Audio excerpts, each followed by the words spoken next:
God willing, we are in the monastery where the 1,000-foot sleeping Buddha was found. We are sure that we are in a monastery. 100% sure.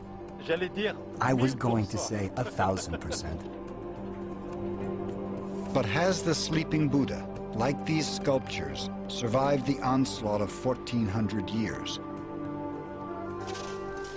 Dr. Tarzi and his students are due back at school in France. He has just a week to find out. Dr. Tarzi is far from alone in his quest to right wrongs committed by the Taliban. He's part of a brotherhood of Afghan artists and art lovers for whom the destruction of the Bamiyan Buddhas became a thundering call to arms. With courage and ingenuity, they began fighting back.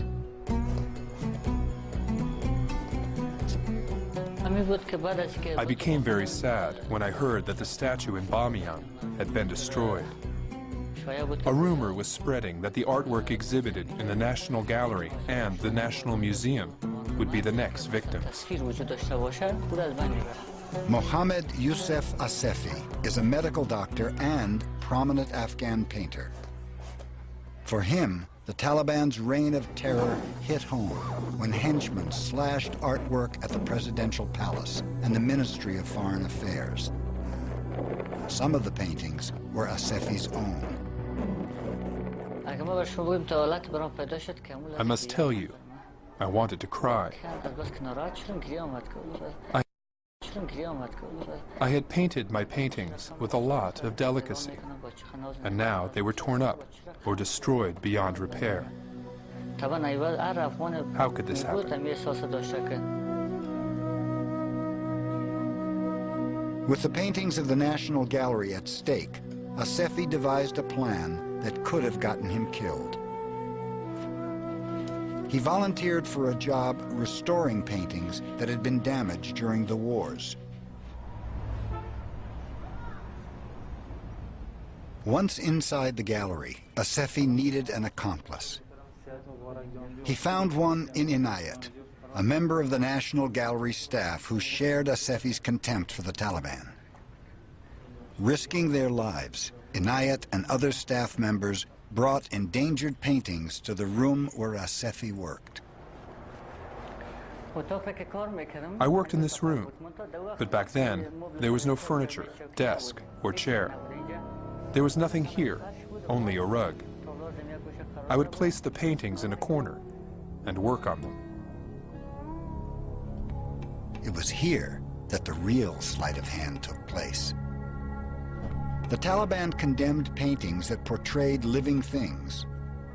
Dr. Asefi made the offensive elements disappear. I suddenly came up with the thought of using watercolors on top of oil paintings to hide the unacceptable parts. My trick worked. The paintings did not show that they had been retouched or converted.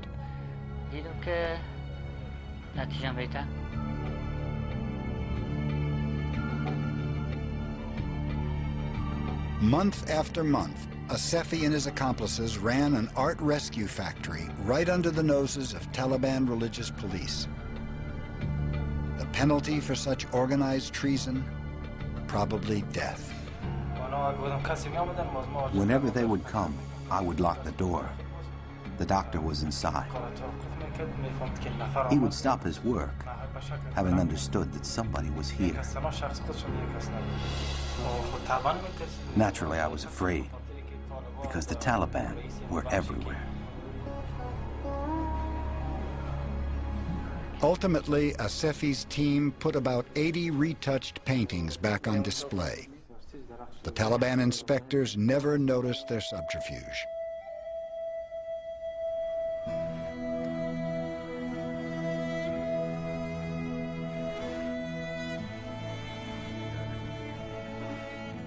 After the Taliban's fall, Asefi simply wiped off his handiwork.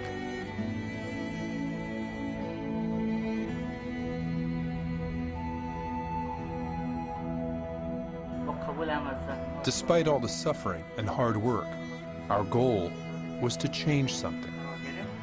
And we did it.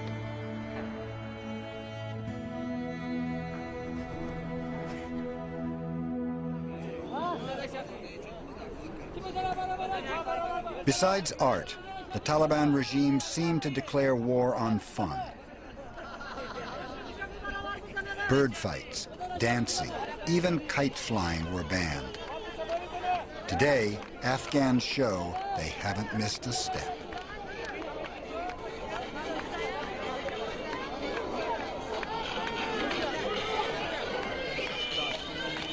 For Dr. Victor Sarianidi, the main show is just ahead. This afternoon at the presidential palace, the Russian archaeologist hopes to witness the opening of a treasure he has not seen for more than 20 years. Only he can verify if it is real. And that's where Victor's friend and National Geographic fellow Dr. Fred Hebert comes in. He will be in charge of scientifically cataloging the gold to promote research and exhibition of the rare objects, if they're there. Oh! Finally, the wait is over. The destination, the presidential palace. The mission, to determine if the Bactrian horde still exists. We're going to go through a series of checkpoints, and we're going to then proceed through the front gate of the presidential palace.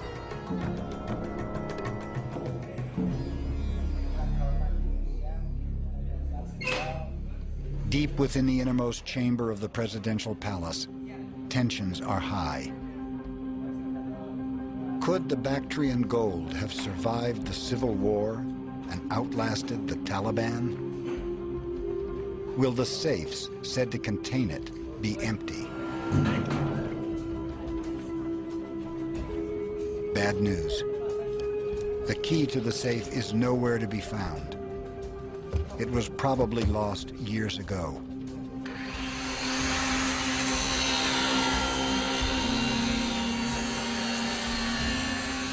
If the delicate treasure is inside, will it be damaged by the saw's intense heat? My heart was just trembling. I was worried about the gold, I was worried about the artifacts, I was worried about everything. Over 20 years of waiting finally comes to an end. The first object emerges from decades of mystery. This is the first piece. A golden floret hairpin Dr. Sarianidi pulled from the earth a lifetime ago.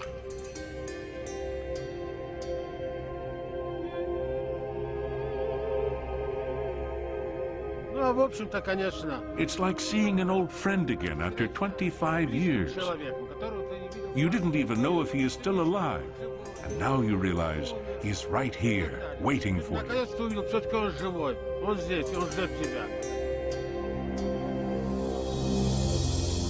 On a winter's day in 1978, Sarianidi first laid eyes on the object.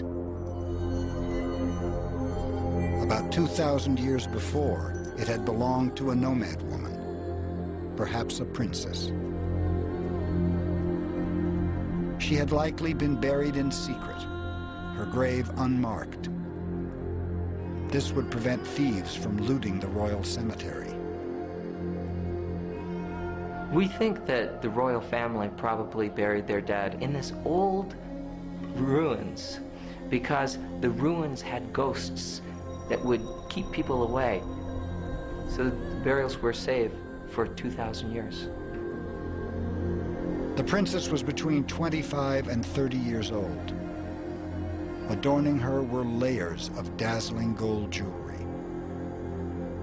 No one knows how she died, and little is known about how she lived. Her people, Bactrian nomad warriors, had once been little more than illiterate bandits. But by the princess's time, they had learned the ways of commerce and grown rich as middlemen on the Silk Road. Silk Road trade would enrich her region for 1,000 years more. and within 400 years, it would fuel an artistic golden age at its great oasis, Bamiyan.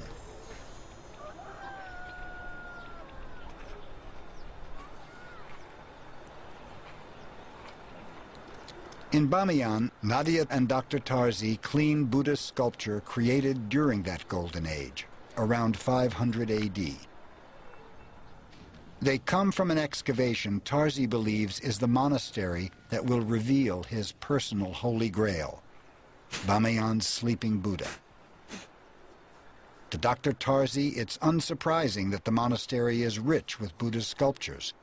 This region was one of the first in which Buddha was represented in human form. Before that time in India, Buddha had been represented by symbols, footprints, a tree. It's because of Greek influence that Buddha is represented as a human, because the Greeks were already attributing male or female traits to Zeus, Aphrodite, Venus, and Athena. In Afghanistan, this Greek influence dates from Alexander the Great's invasion around 330 BC. The conqueror established cities and left behind garrisons of soldiers in what's now Afghanistan and Pakistan. When Buddhism spread westward from India in the centuries that followed, it was met here by descendants of Alexander's armies. They had a taste for depicting their gods in human form. The hair imitates the hair that you find on Greek statues. Well, it is said that the image of the Buddha was influenced by the image of Apollo. Look here. The nose is an extension of the forehead, which is typical of the Greek profile. The wide open eyes and the very natural mouth are also part of the Greek conception. These remarkable busts may be all the treasure Dr. Tarzi discovers this year.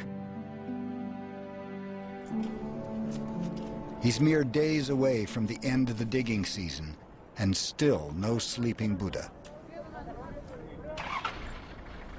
And now it's time for his daughter Nadia to return to her home in the United States. I don't think my father will be discouraged if he doesn't find the Buddha this year. I'm not disappointed. I'm patient. You have to look at this as if you were from the outside, because otherwise you will burn out. The archaeologist is resigned. Then something amazing happens. Let's go look at the surprise, the big discovery. We found 2 meters of painted clay laid out horizontally.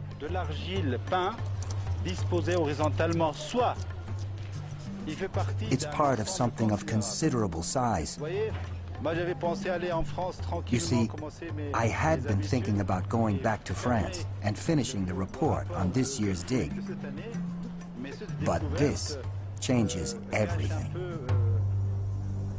What Dr. Tarzi has found may be the foot of the sleeping Buddha of Bamiyan.